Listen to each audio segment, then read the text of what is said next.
Good evening बच्चों। आज हम लोग स्ट्रक्चर ऑफ क्रोमोसोम पढ़ेंगे। यह एक मानव का गुणसूत्र है और कोशिका विभाजन के मेटाफेज अवस्था में केवल दिखाई देता है। किसमें दिखाई देता है? कोशिका विभाजन के मेटाफेज अवस्था में। ये एक सेल है और सेल का ये न्यूक्लियस है, ठीक। और न्यूक्लियस में क्रोमैटिन धागे पाए जाते हैं। क्या पाए जाते हैं? क्रोमैटिन धागे। क्रोमैटिन धागे, क्रोमैटिन थ्रेड। यही क्रोमैटिन थ्रेड जब कोशिका विभाजन करते हैं तो इनकी जो आकार है और आकृति है ना, उसमें बदलाव होता रहता है। जैसे ये प्रोफेज में, फिर उसके बाद मेटाफेज में, फिर एनाफेज में, टेलोफेज में, अलग अलग अवस्थाओं में होते रहते हैं। तो सबसे सही और सबसे सटीक इनको हम देख सकते हैं मेटाफेज अवस्था में। किस अवस्था में? मेटाफेज। ये जो क्रोमैटिन धागे हैं यही सिकुड़कर छोटे और मोटे हो जाते हैं। इनका डीएनए का सिंथेसिस होता है। इंटरफेज अवस्था जो है वो जब कोशिका विभाजन पढ़ाएंगे तो आपको हम बताएंगे जो इंटरफेज अवस्था है दरअसल वो डिवीजन की अवस्था नहीं है। इंटरफेज जो है वो तैयारी की अवस्था है और इंटरफेज में तैयारी करते हैं। ये आरएनए का संश्लेषण होता है, प्रोटीन का संश्लेषण होता है। आरएनए प्रोटीन का G1 फेज में और S फेज में डीएनए का सिंथेसिस होता है। और उसके बाद जो है इसमें जो G2 फेज होता है उसमें भी आरएनए और प्रोटीन का संश्लेषण होता है। तो यही क्रोमैटिन धागे प्रोफेज, मेटाफेज, एनाफेज, टेलोफेज अवस्थाओं में विभिन्न आकृतियों को लेते रहते हैं। सबसे सही जो आकृति होती है इनकी, जिनको हम गुणसूत्र के रूप में देख सकते हैं, तो वो होता है मेटाफेज। कौन सी अवस्था होती है? मेटाफेज। कोशिका विभाजन की मेटाफेज अवस्था में गुणसूत्र स्पष्ट दिखाई देते हैं, उनको हम मेटाफेज अवस्था में देख सकते हैं। अब आप देखिए, ये मानव का क्रोमोसोम है। एक मानव का जो क्रोमोसोम होता है वो कितना होता है? 5 म्यूमाइक्रॉन। कितना होता है? 5 म्यूमाइक्रॉन, जो नॉर्मल एवरेज साइज होती है।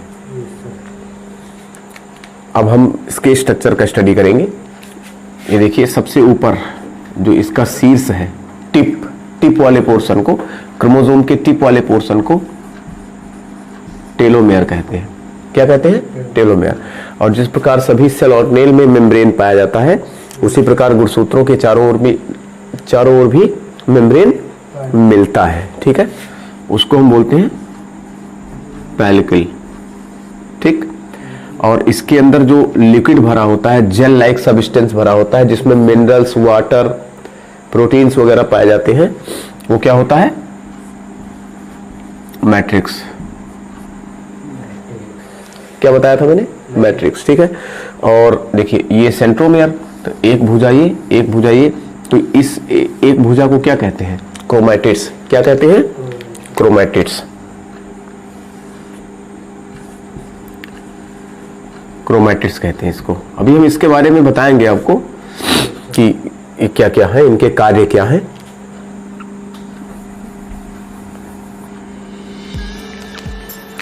और जिस स्थान से दोनों क्रोमैटिड्स, गुणसूत्रों की दोनों भुजाएं जिस स्थान पे जुड़ती है, वो स्थान कहलाता है सेंट्रोमेयर। क्या कहलाता है? सेंट्रोमेयर। इसको हम कहते हैं प्राइमरी कंस्ट्रिक्शंस। क्या कहते हैं? प्राइमरी कंस्ट्रिक्शंस या सेंट्रोमेयर। यहाँ पे प्रोटीन की डिस्क पाई जाती है। प्रोटीन के डिस्क पर स्पिंडल फाइबर आके जुड़ते हैं और मेटाफेज अवस्था में यहाँ पर स्पिंडल फाइबर जो है ये गुणसूत्र को दो अलग अलग छोरों पर लेकर जाते हैं। ये कोशिका विभाजन में हम इसको जानेंगे। फिर इसके अंदर एक धागा, कुंडलित धागा, जो हिस्टोन प्रोटीन और डीएनए से बना होता है, वो पाया जाता है, जिसको हम क्या कहते हैं?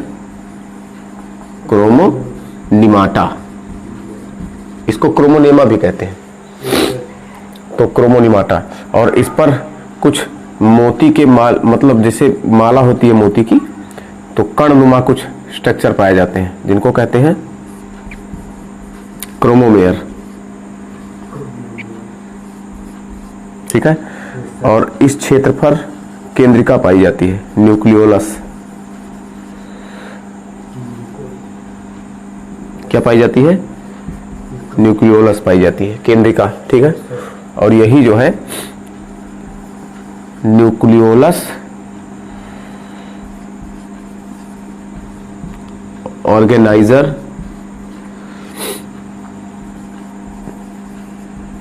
रीजन होता है, इसको एनओआर बोलते हैं। क्या बोलते हैं? एनओआर।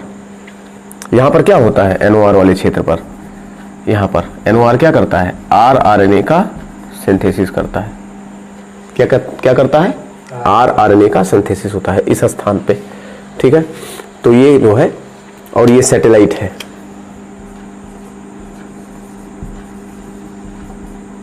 और ये क्या है? Secondary constructions.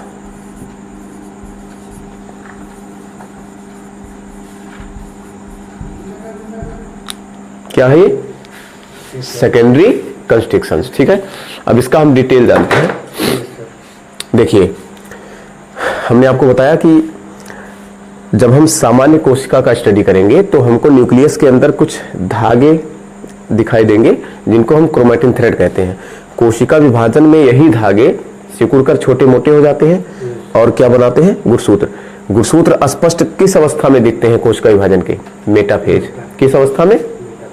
मेटाफेज में।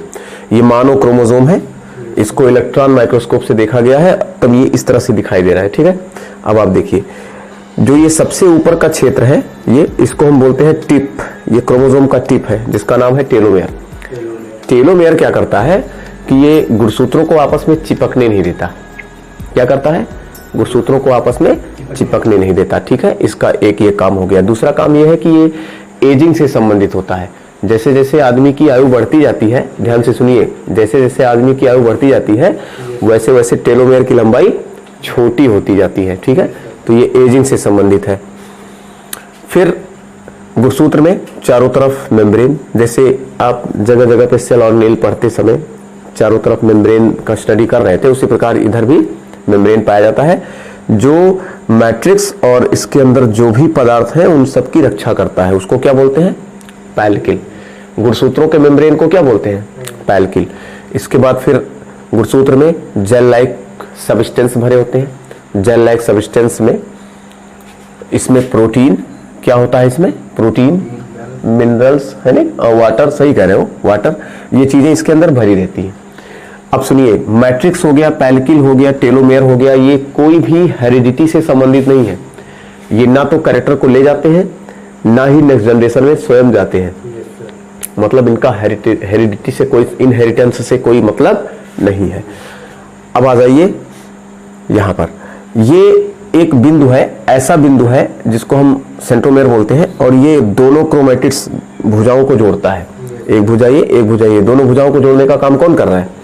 सेंट्रोमेयर। भुजा को क्या बोलते हैं? क्रोमैटिड्स। यहां से एक भुजा और यहां से दूसरी भुजा दोनों जुड़ी होती है, किस स्थान से? सेंट्रोमेयर। इसको हम प्राइमरी कंस्ट्रक्शंस भी बोलते हैं। इधर प्रोटीन की डिस्क पाई जाती है। क्या पाई जाती है? प्रोटीन की डिस्क। इस पर स्पिंडल फाइबर आके जुड़ते हैं कोशिका विभाजन में, और यही वो क्षेत्र है कि स्पिंडल फाइबर फिर क्या करते हैं? गुणसूत्र के दोनों क्रोमैटिड्स को पोल की ओर ले जाते हैं, ध्रुव की ओर। ठीक है, तो प्रोटीन डिस्क और उस डिस्क में क्या जुड़ते हैं? काइनेटोकोर, काइनेटोकोर एपरेटस जुड़ते हैं, यानी कि स्पिंडल फाइबर। और उसके बाद फिर आप नेक्स्ट क्रोमोनिमाटा। क्रोमोनिमाटा वे धागे हैं जो इनहेरिटेंस से संबंधित है। किससे संबंधित है? इनहेरिटेंस से संबंधित है। ये क्या करते हैं? ये मम्मी पापा के लक्षणों को बनाते हैं, पेरेंट्स के कैरेक्टर को बनाते हैं। ये किससे बने होते हैं? किससे बने होते हैं? DNA plus histone protein. किससे बने होते हैं? Histone protein. डीएनए में दो तरह की प्रोटीन होती है, एक हिस्टोन, एक नॉन हिस्टोन। नॉन हिस्टोन होती है 20%, वो अम्लीय होती है, और हिस्टोन होती है 80%, वो अम्लीय, क्षारीय होती है, सॉरी क्षारीय होती है। ठीक है, तो डीएनए और हिस्टोन प्रोटीन मिलके क्या बनाते हैं बच्चों? क्रोमोनिमाटा बनाते हैं। ये आनुवंशिकता से संबंधित है, इनहेरिटेंस से संबंधित है, कैरेक्टर्स को बनाता है, नेक्स्ट जनरेशन में पहुंचाता है। फिर इसी पर क्रोमोनिमाटा के ऊपर ही बहुत सारे मोती के माले के जैसे कण पाए जाते हैं। इन कणों को हम जीन भी कह सकते हैं, या इनमें जो है जीन भी पाए जाते हैं। इनको हम क्रोमोमेयर कहते हैं। क्या कहते हैं? क्रोमोमेयर। ये भी इनहेरिटेंस से संबंधित है और माता पिता के लक्षण को नेक्स्ट जनरेशन में पहुंचाते हैं। ठीक है, फिर न्यूक्लियोलस। सेकेंडरी कंस्ट्रिक्शंस को पढ़ते हैं पहले। सेकेंडरी कंस्ट्रिक्शंस ऐसा क्षेत्र है कि जिसके चारों तरफ एनओआर क्षेत्र पाया जाता है। सेकेंडरी के कंस्ट्रिक्शंस के चारों ओर का क्षेत्र क्या होता है? Nucleolus organizer region. यहां पर केंद्रिका होती है जो कि आरआरएनए का संश्लेषण करती है। ऐसा क्षेत्र है जहां पर आरआरएनए सिंथेसाइज होता है और फिर प्रोटीन का निर्माण होता है। एक बात ध्यान रहे कि ये जो पैल्किल और मैट्रिक्स है, इसको तो आप मेटाफेज अवस्था में देख सकते हो। ठीक, तो न्यूक्लियोलस नहीं रहेगी, और जब न्यूक्लियोलस रहेगी तो ये दोनों नहीं रहेंगे। ठीक है, फिर नीचे सैटेलाइट है, सबसे एंड पॉइंट, कोई विशेष कार्य नहीं इसका। तो इस तरह से ये एक क्रोमोसोम का